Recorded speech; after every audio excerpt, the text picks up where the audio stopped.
Flight boss, bitch, for sure. You're not listening to the Mind of an Terry's Moon. I'm the Royal Archangel Uriel, and I'm here to carry out God duties and motherfucker responsibilities. And this video right here is going to be about how sidereal astrology is lostness, and it leads to contradiction. Now, when I'm talking about this video, I'm not taking Western side either. Y'all know me, I do pure, real astrology, astronomy, and bring these things together or separate what don't need to be there. So for the most part, let's get that clear. But I'm going to break down how sidereal or Vedic is actually lostness, and it leads to contradiction. Now, before we even talk about leading to lostness, let's talk about the contradiction. Now, the contradiction is going to come from this, right? These are the same people who probably are religious. These are the same people who will probably have authority figures over them, who, what they call these people, mentors, spiritual mentors and things of that nature. So the knowledge have become faulty, because once you start to talk about contradiction, on one end, they're going to tell you from a religious or spiritual aspect, you're not supposed to actually follow the stars. You're supposed to understand what's actually going on and things of that nature, because they're adding spirituality to astronomy, but calling it astrology. So then it becomes a contradiction, because once we understand astronomy, this is us actually knowing where the constellations actually are.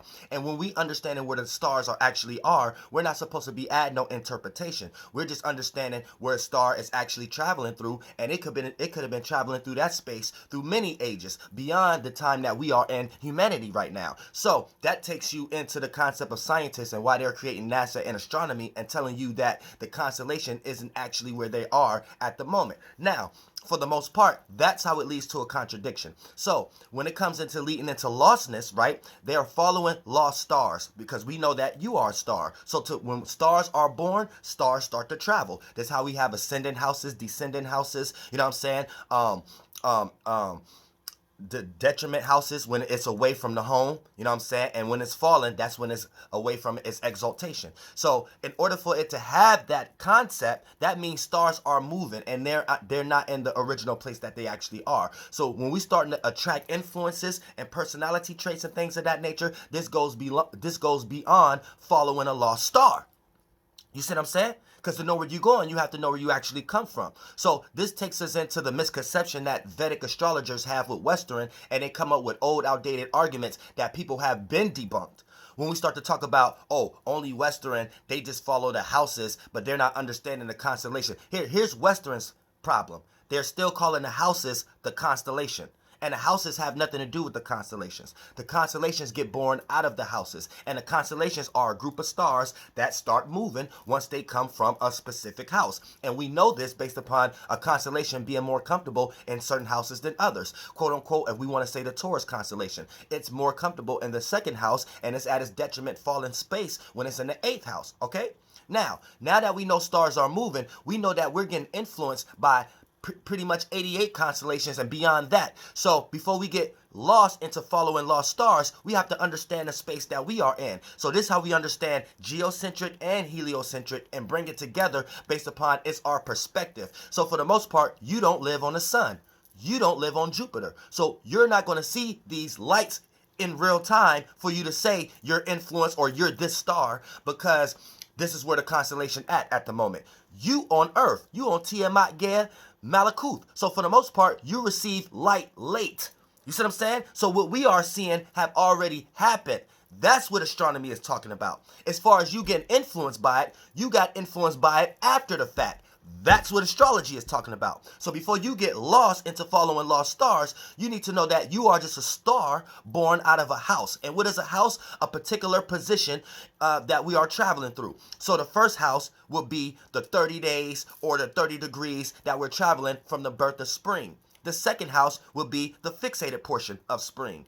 You see what I'm saying? The mutable energy, the third house, will be the mutable energy of spring. Then we get into the summer, right? So this is you a little bit separating yourself from Western and Vedic before you either get lost into names, following lost stars, and then calling yourself these stars and things of that nature, to the point that you don't even understand that you're being influenced by these things and you are a piece of these things in your real time. So before you even get lost into trying to say, oh, this person is a Gemini, no, they're really a Taurus in some way, shape, or form, you're following lost stars when we got 88 constellations up there, and there's a lot of transitions going on. So this a third house person, a third house star, a person who was born when we was experiencing the third house in the sky, aka the transition going out of spring into the summertime. So therefore, you don't have to get lost in stars, period. You don't even have to say, oh, this person was born at this particular time. They're not a Leo. They're actually a Cancer. You don't even have to say that, getting lost into Vedic, and you don't even have to get lost into Western, saying, oh, nah, it's actually that.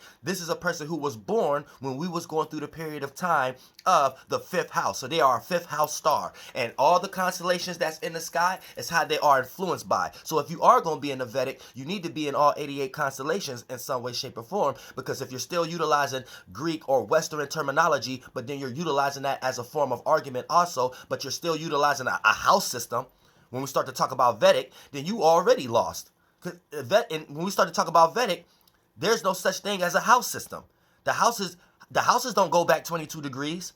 So you're talking about constellations going back in somebody's houses, and that's not even the only constellation if we're talking about fixed stars and adding other attributes and things of that nature, right? So keep that in mind, because if we want to go a little deeper, each constellation don't even span just 30 degrees. Some constellations is 50 degrees, some constellations is 70 degrees. Hell, Draco span all the way from the first house all the way to the goddamn 8th house. You see what I'm saying? Now, when you add that up and count that up, how many degrees is that? So for the most part, we have to understand things and start to add logic to the things that we are interpreting, because y'all are lost and governed under someone else's Luciferian logic in some way, shape, or form. So you don't know how to utilize this for yourself to know when you may be faulty and to know when you may not make sense and things of that nature. So when we're talking about giving interpretations, right? Western is more right. When we start to talk about astronomy and what the stars actually are, Vedic is actually right. The moment Vedic and Sidereal start adding Western philosophy to their concepts, this when things get faulty and they lack understanding. And this when Western get faulty and things of that nature, because they're still calling the houses the constellation. So you could come across videos like, oh, you could have the sun in the 4th house or sun in Cancer. And that's faulty because you don't understand. This is like lazy science or lazy interpretation, because you're trying to rock something out and then that lack interpretation because it's not going to be able to get into the details of anything. Because if you're quote unquote just saying person, if they got the sun in the 4th house and then you're lost in the Western and then you're still calling the 4th house Cancer, knowing Cancer have moved, for the most part, this is lazy, because now a person cannot be even a sun sign Cancer, but you're giving them Cancer type attributes. And that's where it gets faulty, because it doesn't matter where a person's sun is at. If it's in the 4th house, they're going to act in that way in that area of their life, not saying that the house is their characteristics. When we start to talk about your houses, this is something that you attract in your life and sometimes that you push off in some way, shape, or form. So that's the area of your life, and you have 12 areas of your life, and depending on what planet is going through and what sign is there, that's going to tell you how that area of life is modified.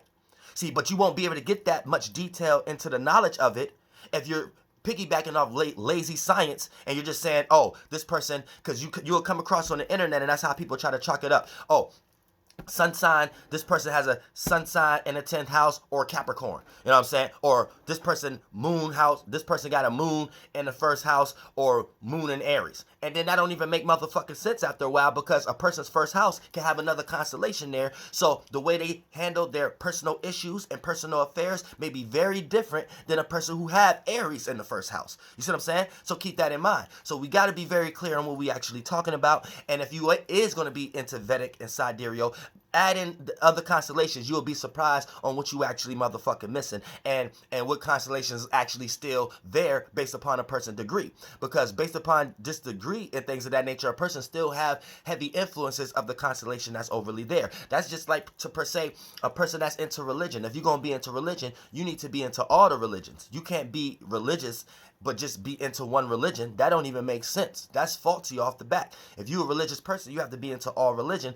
Otherwise, you in some selfish demiurge in some way, shape, or form. So that goes for the same way as Sidereal and Vedic. If you're gonna be into that, be in it for real. You know what I'm saying? In some way, shape, or form. And don't utilize no Western concept, because for the most part, you're already lost by following lost stars in general. You know what I'm saying? Where the stars are actually moving to, knowing that they don't have anything to do where the stars are at. I could give a damn if over my motherfucking head right now, if Aries up there, Taurus up there, Gemini up there, or Cancer up there. What's important is, how is it influencing me in some way, shape, or form? So based upon the period of time, because all of these things are just different names for periods of time. And based upon the period of time, that's going to let me know what I'm getting influenced by. And goddamn it, spring going to be spring.